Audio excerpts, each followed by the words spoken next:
Hello and welcome to Versus. I'm Gargi Rawat and today we're talking about what else but the budget. This is a show in which we discuss issues that are of interest, that are important. Of course, a day before the budget, that's all anyone can talk about. We have a lot of young people here and we're going to talk about them, about their expectations. Are they expecting a populist budget? Are they expecting a budget with sound economics? And we also have with us here Abhishek Tandon, leader of the ABVP, and we're going to take some of those questions to him. But first, let's talk to the young people. Remember, a lot of focus today has been about jobs and that job report and talk of how the jobs situation is the worst it's been in 45 years, and that is something that the opposition has been attacking the government over. Rahul Gandhi recently announced that if Congress comes to power, they'll have a minimum income guarantee. That's something that's creating pressure on the government, and are we going to expect some big bang announcement tomorrow in what is an interim budget coming just ahead of elections? But let's ask the young people. Tell me, what are your expectations from the budget? Actually, first of all, they should concentrate more on agriculture because now the biggest issue of our country is agriculture. The growth rate of agriculture is too low. The expectation is not actually budget is being fixed, but we are not getting to know whether it is spent. If it is spent, we have to know that the growth result is positive, but we are not getting to know that too. But so I wish that agriculture has to be. It's just been announced that the GDP outlook has been increased up to 7.2%. But yes, that's commendable. A young person actually worrying about the farmers and the agricultural situation in the country. Remember, that is something that has been talked about a lot. But as far as young people go, jobs is also a big concern, and I think job creation is something they would be looking for. Tell me about what you expect, and do you think it's going to be a populist budget? Would you want a populist budget or something with sound economics in which we're actually looking at our fiscal targets? I think before the election is forthcoming, I think it would be a political oriented.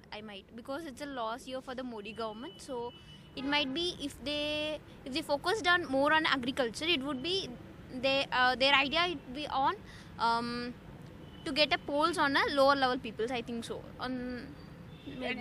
So you think that right now the only focus is votes, of course, because that we've heard the opposition constantly attacking the government over various policies and failure. So you think there'll be a lot of SOP, something that the middle class can look forward to? Middle class. Because there's a lot of talk of tax restructuring and perhaps some sort of benefit on that front for the middle class, salaried class. Yeah, that too. But I don't do that clearly. Okay, you're not very sure about that. Tell me, what are your expectations, and are you expecting that it's going to be a budget, as she said, it's just ahead of election, that's all anyone can talk about? Well, I think that as the Modi government has already launched various political reforms, I'll show that there will be a certain kind of reforms in the already existing various kind of policies and all, just like GST reforms, we can say that. And moreover, I'll be very formal that there will be a more focus on startup companies, and there will be investment-oriented economy will be going to take place, and that's all. All right, so during this government, we've heard a lot about Make in India and Startup India and all that, and yet we've also had controversies about angel tax on the startups, and so that has been something that has been a bit of a contradiction. Yeah, adding to that, the corporate tax that is laid on the corporate sectors will be, I'm sure that there will be levied down. And as more investment-oriented economy is there, and more expenditure by the corporate sector will be enforced on. All right, and Rahul Gandhi's talk of a minimum income guarantee. What is your view on that? Because I know a lot of people are worried about it. A lot of business houses are worried about it, wondering where would that come from. Of course, it's something they've said if they should come to power, and that is still in the realm of possibility. But there is a lot of concern that where is this money going to come from? Is that something that you've thought about? Yeah, minimum income guarantee. I think that the government is worrying about that because Rahul Gandhi is just posing this question, and as far as I'm concerned, then I think that it's a good, if that comes from, there will be more beneficial for the lower sector of economy because the earlier Manrega plan that was introduced is kind of supplemented, and that will be good for the economy as well as the rate of return by the poor sector will increase. Okay. Actually, I would like to make a point. All right. So before we come to you, yes, go ahead. Yeah, if that minimum income scheme has been implemented, actually in the recent past, Australia has been implemented this, but it was not successful there. Like if our people were guaranteed with the minimum income, then they will not find that urge or push to find employment, something like that. Like people will become dumb. I guess that will happen. I think that's a very common perception or popular perception, but of course in a country where people, there's so much poverty and people go hungry and families go hungry, and we hear of deaths as well when they can't access, grain that's due to them. So I think this is something, again, we have to wait and see what the details are and what the Congress is proposing and where that money is going to come from. But yes, tell me, do you feel that, this announcement by Rahul Gandhi is creating pressure on the government? Are you expecting a populist budget tomorrow? Actually, even though it's an interim budget, I don't know how they are going to balance the, revenue and expenditure. So Modi has promised nil tax for below income 5 lakh. So that is a speculation. Yes, that's what some reports have been saying. Yeah. So if that's so, how will they manage the fiscal deficit? It's already we are not in the healthy rate. So if he tax being the major revenue, how will they balance the expenditure and revenue? Absolutely, because that is always a worry with the budget. Every year it comes, and how sound is our economy and what the government is going to do to consolidate the economy and strengthen it. But at the same time, given that we're just a few months away from elections, don't you think it's going to be, we're going to have some big bang SOP announcement? Yeah, sure. I think that's vote a concern for you. I think vote bank would play a major role in this budget. All right. Yes, your view on So my expectations are quite simple. What's there for us? We are the students. Like, we are the future of this nation. Every politician, every man is speaking like we are the future of this nation. But what's there for us from the budget? What will we get from the budget? Like, I am studying in the best college of the India, but still there's no security of my job. Like, I'm not sure whether I would get a job or not. So government should not take us as a liability to the human resource, but they should take as a quite advantage that we're having. Like, India, we are the second largest population in this world, so we can take it as an advantage. We are having surplus of human resource, so why don't use it in a potential and a good way? All right, and that's interesting, because that is something the Prime Minister also spoke at length about earlier. We did hear him talking about how to harness this young energy that India has, and we're a young country, and when he talked about Make in India, etc., and a large workforce. But that, do you think after his term is nearly over, that he's not managed to harness, given the worry over job creation? At some point it has been, but still there's a lot of effort is needed, because it's not easy to solve this problem of unemployment in just 5 years. So basically some time is needed, and there may be chances that we may be able to curb this problem forever. All right, but that was always the hope. But yes, what do you think? What is your big concern? Is it more about jobs? Is it more about agriculture? What would you expect?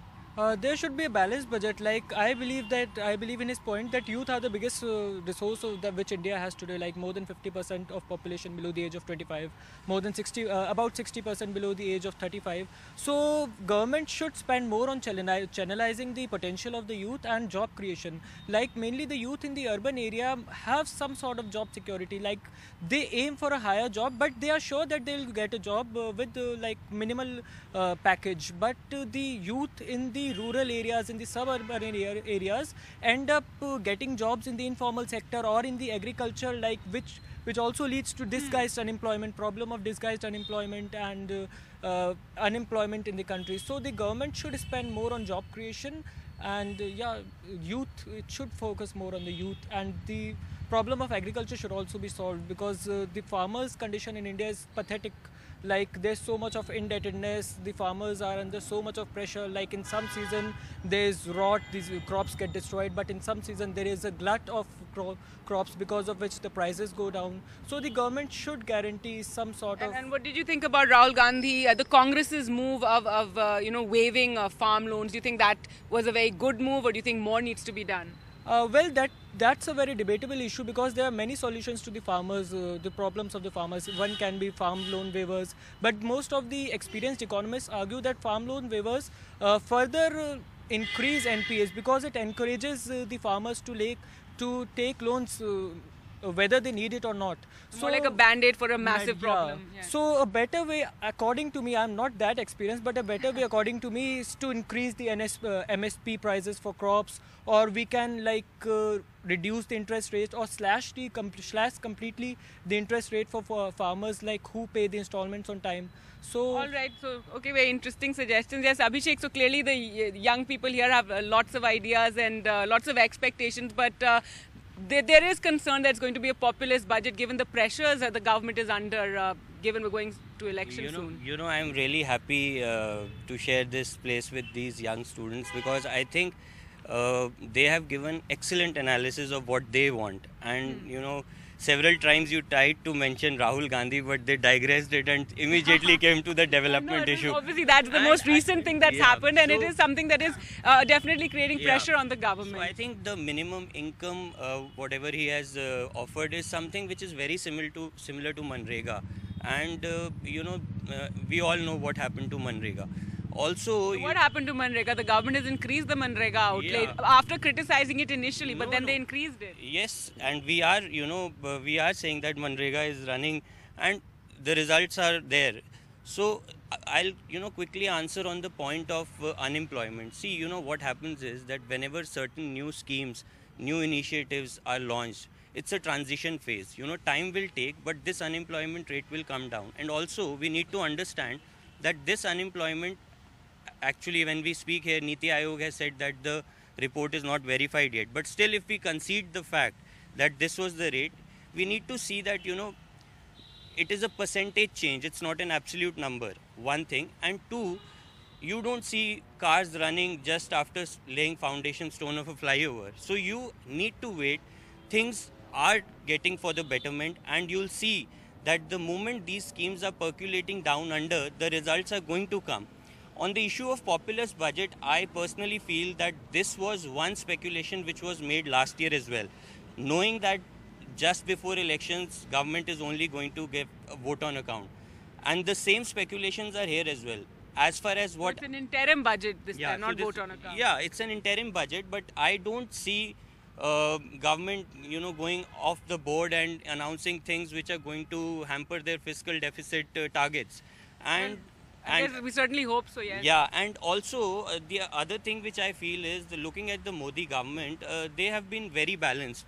We have never seen something out of the blue coming in the budget, which is, not budget, but like demonetization was one of the out of the blue announcements. Yeah, but see, as my young friend said that, she's expecting a rebate in 5 lakh.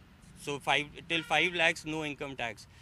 As far as I speculate, I don't see this happening. There may be a relaxation of another 50,000 or so, but not 5 lakhs. All right, well, let's find out what the young people have to say about that. What did you think of what Mr. Tandon had to say? Okay, the thing is actually with the elections very fast approaching, and I think most of the citizens in India were disappointed with some useless plans, I can say, something like demonetization, which created trouble on the common man and weaker sections. We can expect really a populist budget this year. And we, as citizens of India, we really need jobs. And as one of my friends mentioned, that we are studying in the best commerce college in perhaps Asia, but there is no security for a job after completion of the graduation. We really expect something like that, and it's very surprising and disappointing thing, which was for the result of the survey, which was conducted by NSS, so that 6.1% of unemployment, which was highest in last 45 years. Maybe this is because of demonetization or something like GST, which created. Right now, they're not even accepting that those figures are verified, though everybody's talking about how it is a suppressed report, and 2 panelists even resigned over. Let me get some more questions. Yes, go ahead. I firmly believe that now that it is the first interim budget after GST has been introduced, it's a common speculation that we can expect a populist budget. Provided the fact that elections are fast approaching, we can always expect more of an individual-centric policies arising in the country at this time. I believe that both the parties or all the parties in India should avoid these individual-centric policies introduced in the country, because in the long run they jeopardize the economy and also they increase the fiscal deficit, which is alarmingly increasing in the country. So I believe that as a common individual and also as a responsible citizen, those parties must avoid individual-centric policies. Throughout the elections and throughout these 60 years, we have always seen that individual-centric parties like waiving these loans at the election time and providing 2 rupees rice. These are some policies which have been arising throughout these ever since But do you think these moves translate into votes? Obviously they translate into votes. I mean, that's the motto between these things.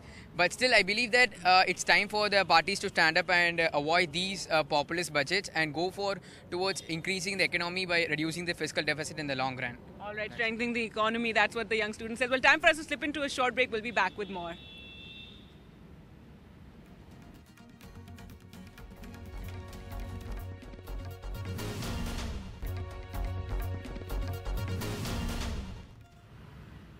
Welcome back. You're watching Versus and we're talking about what else but the budget, and the young people here have a lot of comments about the budget, and the question really is whether the budget will give them hope given how much talk there is about the lack of job creation. Let's get in more views. What do you expect from the budget? Yeah, from this budget I would expect a lot of educational welfare schemes from the government so that it reaches the rural people also. But till now few but lots of schemes haven't reached the rural people. So I would expect these educational schemes to reach the rural people also, students, so that they can be better educated and they will be... I think that's what we want from all our governments: better education, better health, better infrastructure. But tell me, what is your view? Do you think, given it's coming just ahead of the elections, it's going to be a more populist budget than a balanced one? However, there is going to be a vote bank politics also in that. And my major concern is about the textile sector and about the healthcare sector, and mostly removal of hang yarn tax should be avoided.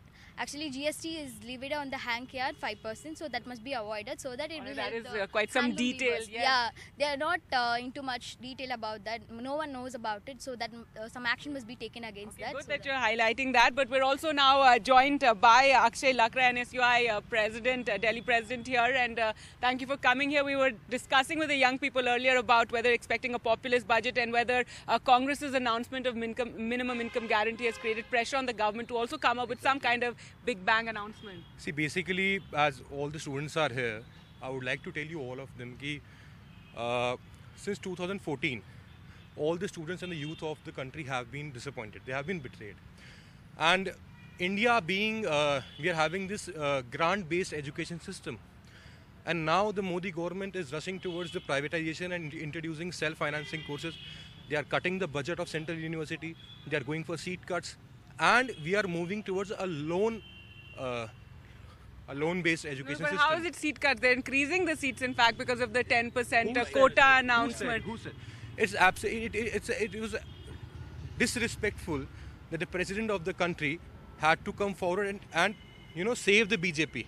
It was a face-saving process today, the joint session of the Lok Sabha and Rajya Sabha, and it was basically mere lip service for the farmers and the youth, because if you see, since 1971 or 72, we are experiencing the highest unemployment of the youth, if you in both rural and in the urban areas as well, and we were promised around 2 crore jobs per year, and what did we get? Around like crores since 2014, 1 crore jobs, and if you take the recent example, 90,000 jobs were advertised, and 60% of the people who applied for them were doctorates, MBAs, PhDs.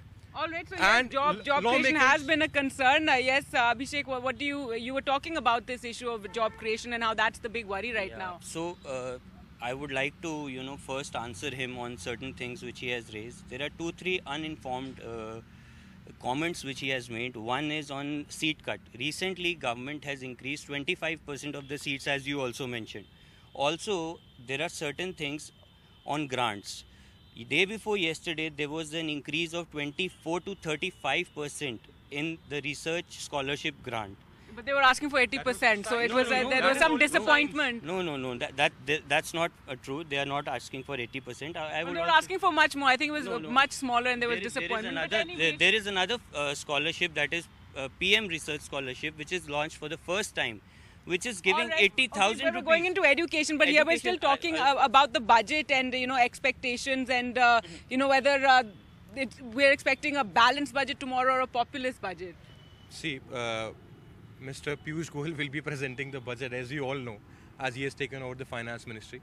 And if you look at the whole cabinet, and this will be like the 60 days, we are 60 days behind the Lok Sabha elections, and now when the budget is being presented, they will be focusing on all the possible things which they should have done in the past 4 years, and now they will be coming up for them. And they will be you'll be looking towards the speeches and the rallies and all the news debates. They are specifically mentioning the backwards, the farmers, the Dalits, and everyone. And after 4 years, they have, finally being reminded that, okay, we need to take care of them. We need to take care of the students. And if he's talking about the seat increment, that there is no seat cut, let me clarify to you. Approximately 80% seat cut JNU has experienced. We are all from DU. I'm a student of Delhi University. And we have seen no single agreement. Okay, well, this is a whole other debate, but thank you, Akshay and Abhishek, and all the young students here coming to talk to us about their expectations from the budget. And do remember to tune in to NDTV tomorrow for our continuous coverage of budget. Thanks so much for watching. Goodbye.